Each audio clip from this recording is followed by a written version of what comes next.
Have you ever doubted yourself or felt unsure about your abilities? Well, being able to trust yourself is essential for achieving your goals and living an authentic life. But just how do you do that?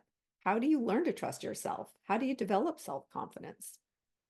Hi, I'm Dr. Julie, a psychologist and relationship coach. And today I'm going to talk about what interferes with you developing good self confidence and give you some practical tips on what you can do.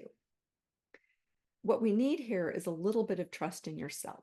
When you have self-trust, you can make better decisions. You can stand up for yourself and you can live your life authentically. Unfortunately, many of us struggle with self-trust because we have this negative voice in our head. We've had some bad past experiences, and there are societal pressures that tell us not to trust ourselves. Before we dive into how to build self-trust, let's talk a little bit about what's keeping you from trusting yourself. We all have this inner critic, this negative self-talk that tells us that we're not doing things well, people don't like us, that sort of thing. I'm sure you're familiar with it. In general, when we hear this voice, we can take one of two approaches to it. The first one is to avoid it, and the second one is to agree with it. But either approach is not really doing yourself any favors. This negative self-talk of your inner critic undermines your self-trust and your confidence, making it harder to do the things that you really want to do and to live authentically. Now, I have found that when people have a strong inner critic, they really actually believe this inner critic is trying to do them a favor. It's trying to point out all the ways in which they should be different or better so that people will like them more and they'll be better at doing what it is they're trying to do. Unfortunately, that is not the outcome of this inner critic. What the inner critic is doing is critical and demeaning and isn't doing you any favors. The ways of the inner critic are not to build you up. They are to tear you down. And that is not the way of self-improvement. That is not how to build self-trust. That is how to doubt yourself. So we've got avoiding the inner critic, which, we do this through drinking, using drugs, gaming, or anything else you're doing to avoid your life or whatever's troubling you. Or we buy into what it's saying and we agree with it. And neither approach is really getting you what you want. Instead, we have to take a different tact here. We need to get to know what the inner critic is trying to tell us and develop a relationship with that voice such that we aren't either just avoiding it or just agreeing with it. So you want to ask yourself some questions here. And this is where journaling can come in pretty handy. You want to find out, what is it? Where is it coming from? What's it trying to tell you? Is it a person specifically in your past whose voice is your inner critic? Sometimes, we carry our mother or a pretty critical friend around in our heads with us. You might want to find out what your inner critic is trying to get you to do and ask yourself if it's reasonable. And then what I want you to do is try to see if your inner critic can make any changes. And that's quite possible because when you start asking whether what it's saying is reasonable or whether it's really being helpful, you learn that it's probably not being reasonable and what it's saying is not helpful. And then you can challenge that.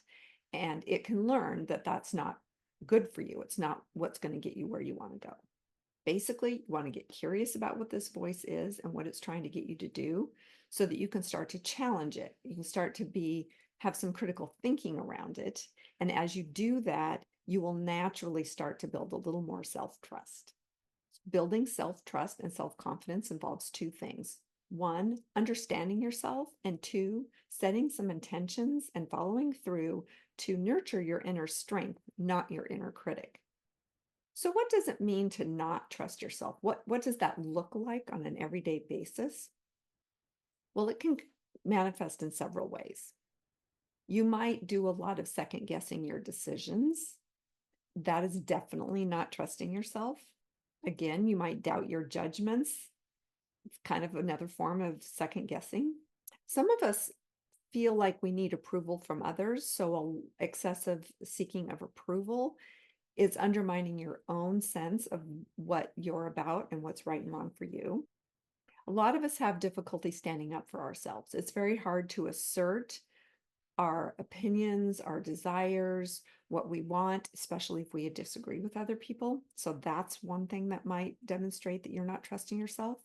If you have low self-esteem and you really lack any sense that you can do things, that you are good enough, that's definitely self-doubt right there. Always looking to others for the answers, believing that you don't have them. Putting yourself down, that's another way. When you lack clear boundaries, then it's very hard for you to trust yourself because there is no like sense of what's okay and what's not okay for you. And if you are doing all of these things a lot, chances are you're not engaging in self-reflection. And self-reflection is the keystone to making changes. And that's what I'm asking you to do here. I'm asking you to self-reflect on your behavior, on this inner critic, and start to question it. So recognizing when you're doing any of these things that I've just listed, when you know your pattern, and when you know the things that you're the ways in which you're letting yourself down, that's when you can start to make changes. So let's explore some practical ways you can do this so that you can turn the corner here. And the first place I want to start is knowing and understanding your values. So let's start by clarifying what your values are and identifying some of your core beliefs.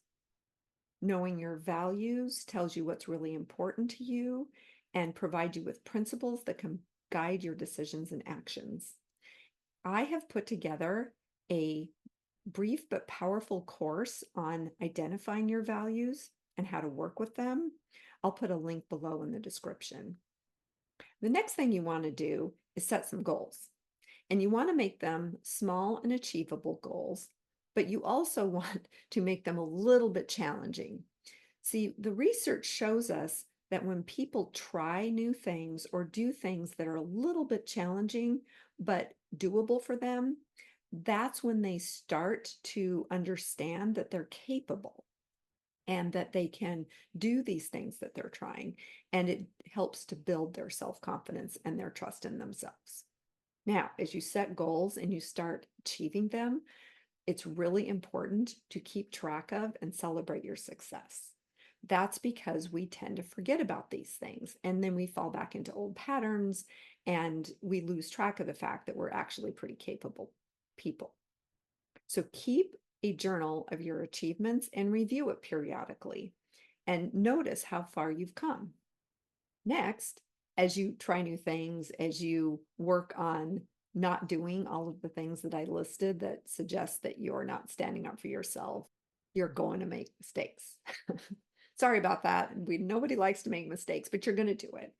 And so here's what you want to do with those. You want to try to understand that your mistakes, within each mistake, as bad as they make us feel, there's an opportunity to learn here. And if you can find that opportunity, if you can muster up your bravery, some courage there, and take a look at your mistakes and look for those opportunities, then you can start to work on doing things better. That's how we improve.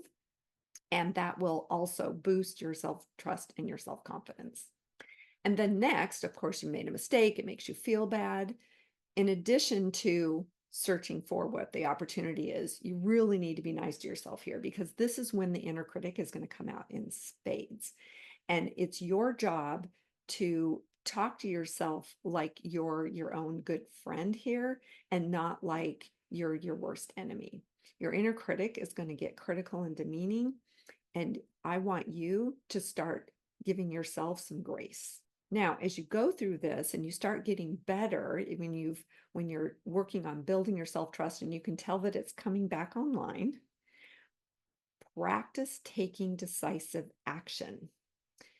Don't waffle on these things. Figure out something and just do it. You're probably going to get it wrong sometimes, but that's okay because getting it wrong is how we learn to get it right more often in the future. And most of the time when we get it wrong or we're so afraid we're going to get it wrong, we're actually, because we're not being decisive, we're undermining our own ability to trust in ourselves. So take decisive action. Then you also want to be careful who you're spending your time with, and you want to surround yourself with supporting people. You want to surround yourself with people who get that this is a struggle, but are encouraging and supportive of you, and they have your back. And having these positive relationships are really reflecting back to you that you are a good quality person who deserves the things that you want. That's what these good friends will do for you. And that will help also improve your self-trust because they trust you. And finally, as you go through this process and you've documented your achievements and you've worked on addressing your inner critic and being more self-compassionate, you're going to start to make progress. And I want you to reflect on that progress, just like you would if you were going to the gym and getting better at lifting weights or running on the treadmill. You want to reflect on how far you've come because that continues to boost your self-confidence and your trust in yourself, and it gives you an opportunity to pat yourself on the back.